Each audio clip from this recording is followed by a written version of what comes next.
Bismillahirrahmanirrahim. Assalamualaikum warahmatullahi wabarakatuh. Syukur Alhamdulillah kita bisa berjumpa lagi di channel ini. Shalawat dan salam selalu dan tetap tercurahkan kepada junjungan kita, Nabi besar Muhammad sallallahu alaihi wasallam. Allahumma sholli ala Sayyidina Muhammad wa ala ali Sayyidina Muhammad.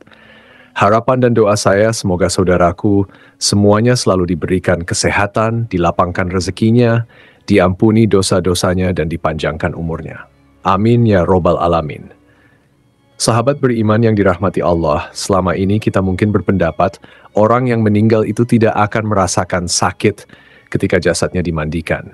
Padahal saat dimandikan tersebut, mayat tersebut menjerit. Diceritakan oleh Aisyah, ketika itu ia tengah menunggu suaminya Rasulullah Shallallahu Alaihi Wasallam kembali ke rumahnya. Ia mengucapkan salam dan kemudian berdiri untuk menyambut sang Nabi kecintaan Allah tersebut. Duduklah di tempatnya. Tidak usah berdiri, wahai Ummul Mukminin. Begitu ucap Rasulullah Shallallahu Alaihi Wasallam. Rasulullah Shallallahu Alaihi Wasallam kemudian turut duduk bersama Aisyah dan kemudian meletakkan kepalanya di pangkuan istrinya tersebut. Aisyah lantas mencari uban pada jenggot Rasulullah dan menemukan 19 helai rambut yang sudah memutih. Aisyah kemudian berpikir dalam hatinya, sesungguhnya baginda akan meninggalkan dunia ini sebelum aku, sehingga aku akan menjadi umat yang ditinggalkan oleh nabinya. Maka ia pun menangis, sehingga mengalir air matanya jatuh menitis pada wajah baginda. Rasulullah sadar terkena tetesan air mata istrinya. Rasulullah pun kemudian terbangun dari tidurnya. Wahai Ummul Mukminin, apa yang membuatmu menangis, tutur Rasulullah.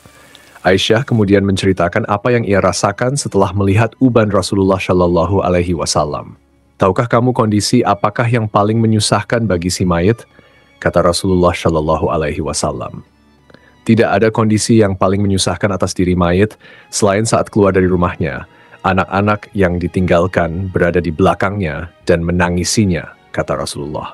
Itu memang menyakitkan, tapi masih ada lagi yang lebih pedih dari itu, sahut Rasulullah Shallallahu Alaihi Wasallam.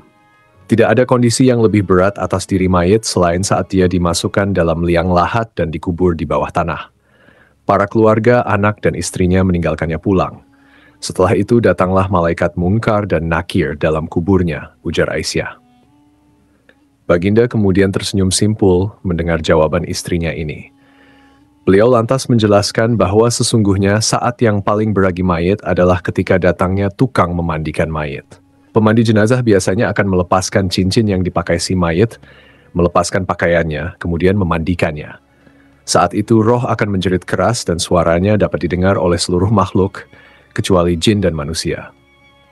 Apa yang diserukan oleh roh itu ya Rasulullah? Tanya Aisyah. Hai tukang memandikan, demi Allah aku memohon kepadamu agar engkau mencopot pakaianku dengan pelan-pelan karena sesungguhnya saat ini aku sedang istirahat dari sakitnya pencabutan nyawa dari malaikat maut. Begitu ungkap Rasulullah Shallallahu Alaihi Wasallam. Aisyah kemudian semakin penasaran. Lalu apa yang diserukan lagi oleh roh? Tukang memandikan, demi Allah jangan engkau tuangkan air panas. Jangan engkau pun akan air panas dan jangan pula air dingin. Sesungguhnya jasadku telah terbakar karena dicabutnya nyawaku, jawab Rasulullah. Lalu ketika dimandikan, apa yang diserukan oleh roh itu, tanya Aisyah lagi. Dan ketika dimandikan, roh itu berkata, demi Allah, hai tukang memandikan, janganlah engkau pegang diriku terlalu kuat, sesungguhnya jasadku masih terluka karena keluarnya nyawa, tutur Rasulullah Shallallahu Alaihi Wasallam. Sahabat beriman yang dirahmati Allah, itulah sakit yang dirasakan oleh mayit. Tentu kita sudah tahu bahwa saat pencabutannya nyawa itu rasanya begitu menyakitkan.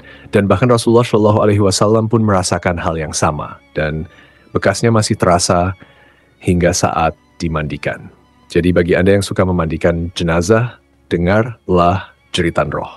Wallahu a'lam bishawab. Demikian yang bisa saya bagikan. Semoga bermanfaat untuk kita semua. Amin ya rabbal alamin. Assalamualaikum warahmatullahi wabarakatuh.